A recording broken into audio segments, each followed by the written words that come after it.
Good day everyone, I am Yuri Gijon Bisagon from Bachelor of Physical Education 3rd year. So, for today's video, we will tackle about the description, rules, and mechanics of the traditional game here in the Philippines, Tamaang Tao. Tamaang Tao or Labay Tunga is a game in which player on two teams try to throw a ball at each other while avoiding being hit themselves. And to discuss the rules of Tamaang Tao, let's hear from Ramilin Carable. So here's the basic rules of the game Tamaang Tao, which is to eliminate the players in the center. But I will add some rules in the game, which is in elimination round, a player is out if they are hit by a thrown ball below the shoulders.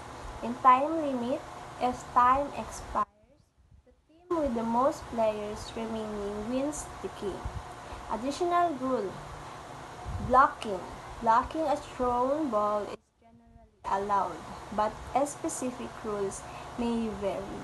And last one is no hit zones. Some leagues may designated areas where players cannot be hit, such as behind the end lines. So, you know the basic rules and added rules based on the school setup. So, let's hear from Jinmar for the mechanics of the game Tamaang Tao. The mechanics game of Tamaang Tao is one team should hit the other team with the ball by throwing the ball to them. If Team B hit all the member of the Team A, and the Team B will be the next player who will avoid the ball for team.